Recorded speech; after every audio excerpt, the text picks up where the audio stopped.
Уважаемые главы государств, внешнеполитическая инициатива председателя Китайской Народной Республики Си Цзиньпина «Один пояс, один путь» без сомнения является одним из наиболее значимых и важных международных инфраструктурных проектов современности. ЭЭП менен Кытай көз карандысыз эл аралык валюта финансы системасын иштеп чыгат. ЭЭКтин министри жалпы чакырыктар жана тобокелчиликтерди эске алуу менен кызматташтыкты активдештирүү керектигин айткан. ЭЭП менен Кытай көз карандысыз эл аралык валюта финансы системасынын долбоорун иштеп чыгат. Бул туурасында Евразия экономикалык комиссиясынан билдиришти. Мындай макулдашуу Евразия экономикалык комиссиянын жана Кытай эл аралык университети тарабынан уюштурулган экономикалык диалогдо жетишилди. Дүйнөлүк экономиканын жайлашы жана ЭЭП өлкөлөрү менен Кытайга карата чектөөлөрдүн киришине байланыштуу жалпы чакырыктар жана тобокелчиликтерди эске алуу менен биздин өлкөлөр кызматташтыкты активдештириши керек деп айткан Евразия экономикалык комиссиянын интеграция жана макроэкономика боюнча министри Сергей Глазьев.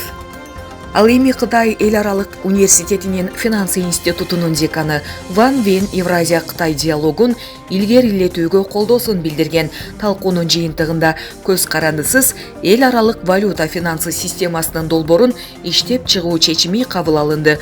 Ал жаңы эл аралык валютага негизделип, ЭЭПке мүчө өлкөлөрдүн жана биржалык товарлардын баасына улуттук индекс катары каралары болжолдонууда.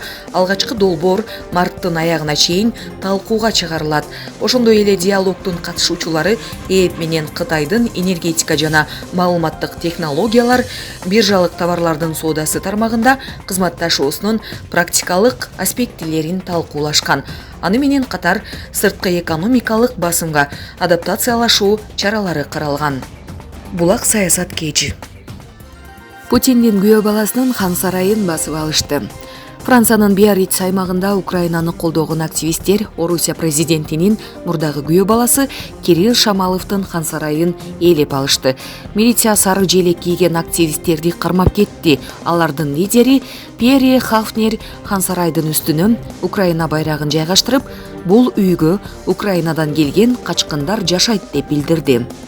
Кирилл Шамалов орусиялык олигарх, ал Владимир Путиндин кызы Катерина Тихонованын мурунку күйөөсү болгон. Булак саясат кежи. Урматтуу кыргызстандыктар, акыркы күндөрү дүйнө жүзүндөгү болуп аткан окуялардын себебинен ар кандай эмиш чыгып атат.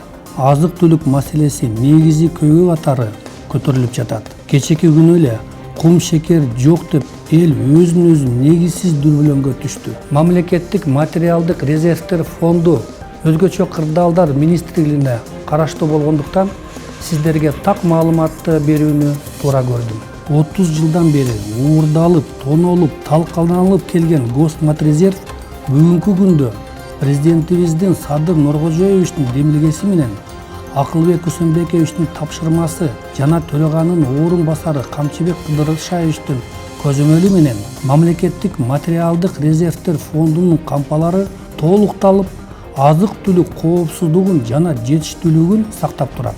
Бүгүн 14 марттан баштап өлкө башчыбыздын тапшырмасы менен 1 миллион килограмм кум шекерди соода түйүндөрүнө таркатылып, 1 килограммын 70 сомдон сатып баштайбыз. Ошондой эле өсүмдүк майдын баасын да мамлекет жөнгө салып турат. Госматрезерв мамлекеттик келишимдердин негизинде дагы кошумча кум шекер, өсүмдүк май жана күйүүчү майларды жетиштүү көлөмдө толуктап баштады. Азыркы тапта Россия менен Украинанын кагылышуусуна карабастан вагондор жетишпей турса дагы дыйкандарыбызга Россиядан арпа, буудай, сафлор, горох, люцерна, семечке үлөмдөрүн алып келип жатабыз. Өзүңүздөргө маалым болгондой, буга чейин президенттин төрага Акылбек Усенбековичтин 11 миллион 467 миң килограмм ун калктын аярылуу катмарына бекер берип келдик. Буюрса, мына жаз жаркырап келип, дыйкандардын үмүтү чоң, чек ара ачык. Ошондуктан азык-түлүк жагынан эч кандай жетишпестик болбойт. Урматтуу кыргызстандыктар, болбогон, такталбаган маалыматтарга сиздерди ишенбөөгө чакырабыз.